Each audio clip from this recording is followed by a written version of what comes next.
13. Rencana baru. Hari berganti hari, begitu juga dengan minggu, bulan, dan tahun. Tidak terasa, Cinta kini memasuki usia 4 tahun. Sekarang ia duduk di bangku TK. Ini hari pertama bagi Putri, Diva, dan Henry masuk sekolah.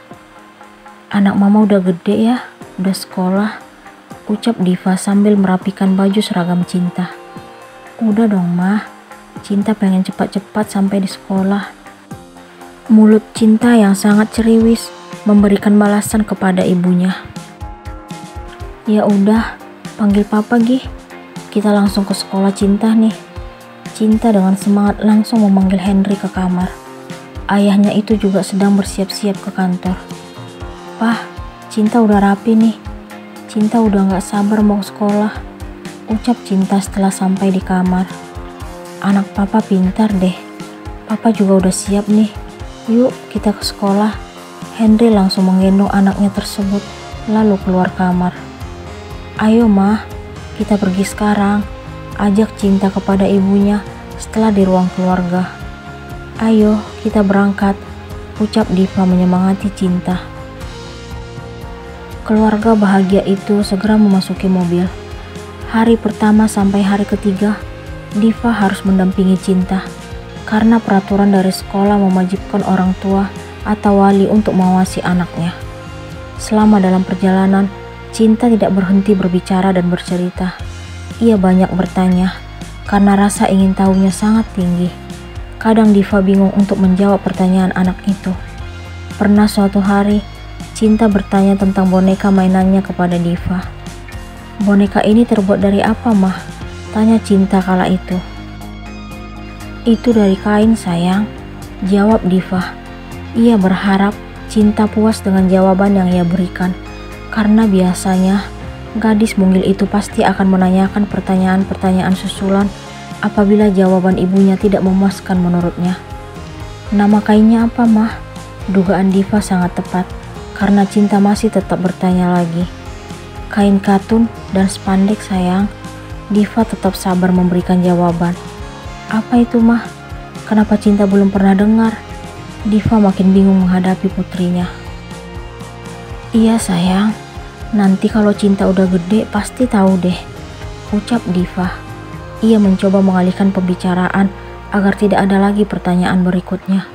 Namun, ternyata Cinta tidak puas dengan jawaban ibunya itu. Kenapa harus tunggu gede mah?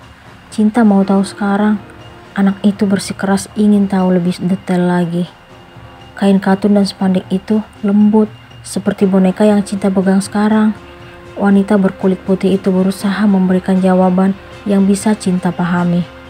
Terus, gimana cara membuat kain dan spandek mah? Diva sangat heran karena ternyata pertanyaan anaknya masih berlanjut. Ada tempat pembuatannya sayang, namanya pabrik. Ibu satu anak itu berharap pertanyaan Cinta kelar. Pabrik itu apa mah? Diva sudah tidak sanggup disuguhin pertanyaan-pertanyaan Cinta. Ia akhirnya memilih diam dan mengalihkan dengan memberikan permainan lain kepada putrinya itu.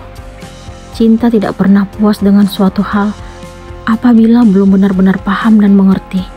Ia akan terus bertanya sampai mengerti. Rasa ingin tahunya luar biasa. Henry dan Diva menilai anak mereka sangat super. Setelah tiba di sekolah Cinta, Henry memarkirkan mobil. Ia segera turun lalu membukakan pintu untuk Diva. Kemudian ia menggendong anaknya keluar dari mobil. Diva tiba-tiba mual. "Kamu kenapa sayang?" tanya Henry karena merasa heran melihat istrinya itu. "Mungkin masuk angin sayang," jawab Diva kepada suaminya. "Jangan lupa nanti olesin minyak angin ke hidungnya. Terus jangan banyak berdiri. Nanti duduk aja nungguin Cinta," Henry memberikan saran. Ia sangat khawatir terhadap ibu dari anaknya tersebut. "Iya sayang. Yuk kita masuk. Aku antar sampai depan kelas Cinta," ajak Henry lalu mereka segera memasuki sekolah Cinta. Setelah tiba di depan kelas Cinta, Henry pun menurunkan buah hatinya itu dari gendongannya. Kemudian berpamitan ingin berangkat ke kantor. "Papa kerja dulu ya sayang," Belajarnya harus rajin. Henry menjajarkan tubuhnya dengan cinta, lalu mengusap kepala anaknya itu. Baik papa sayang, kebiasaan cinta sambil memberikan hormat kepada Henry. Gitu dong, anak papa mah pintar. Sementara Henry langsung mengacungkan jempolnya di depan Cinta. Iya dong pa, jawab Cinta penuh semangat. Henry pun mencium kening Cinta, lalu dibalas dengan mencium punggung tangannya lalu memeluknya. Aku ngantor dulu ya sayang. Nanti kalau sekolahnya udah kelar, langsung telepon aku. Henry mendaratkan ciuman di kening Diva setelah melepaskan pelukan Cinta. Oke sayang, hati-hati ya, jawab Diva, lalu mencium punggung tangan Henry. Henry pun beranjak meninggalkan istri dan anaknya sambil melambaikan tangan. Ia tidak lupa mengembangkan senyuman kepada dua wanita yang sangat ia cintai tersebut. Cinta bahagia di hari pertama masuk sekolah, terpancar kebahagiaan di wajahnya. Diva juga turut senang dan bangga melihat perkembangan dan pertumbuhan putrinya. Ia masih merasa seperti mimpi melihat anaknya yang kini telah duduk di bangku TK. Ia sangat bangga dengan nikmat yang ia rasakan. Ia juga bersyukur karena selama 3 tahun terakhir ini, teror yang pernah menghantui mereka tidak ada lagi. Ia sangat terharu karena Allah senantiasa melindungi keluarga kecilnya. Ia berharap supaya keluarganya dijauhkan dari niat-niat jahat orang yang tidak menginginkan kebahagiaan mereka. Ia juga ingin agar orang yang mengirimkan teror kepada keluarganya segera sadar kalau perbuatan itu sangat kejam dan tidak pantas diulangi. Selama bertahun-tahun tidak mengganggu hidup Diva dan keluarganya, Haris pun memiliki niat akan kembali ke Indonesia. Ia sengaja menghentikan rencana jahatnya karena ingin fokus dalam studinya supaya segera pulang ke tanah air.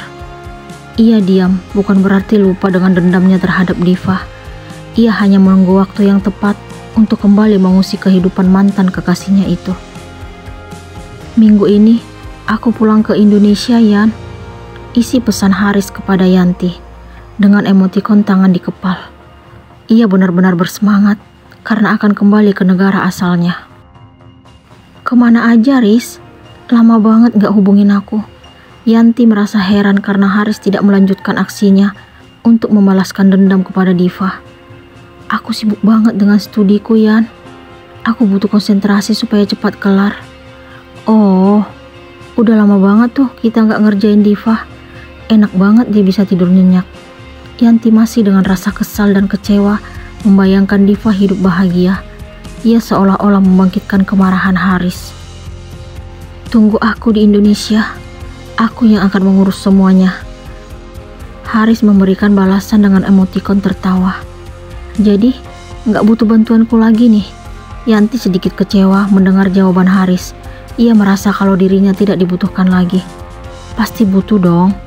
Aku akan selalu siap membantumu, Riz. Yanti merasa lega karena Haris masih menginginkan bantuannya. Terima kasih ya, sepupuku yang baik dan manis. Haris memberikan balasan dan tidak lupa menyematkan emotikon senyum dan memainkan mata. Sama-sama sepupuku yang handsome. Oke deh, udah dulu ya. Sampai ketemu di Indonesia. Bye. Bye. Mereka pun mengakhiri obrolan. Yanti sangat bahagia karena akan kembali bertemu dengan sepupu yang sangat ia kagumi. Apa rencana Haris selanjutnya?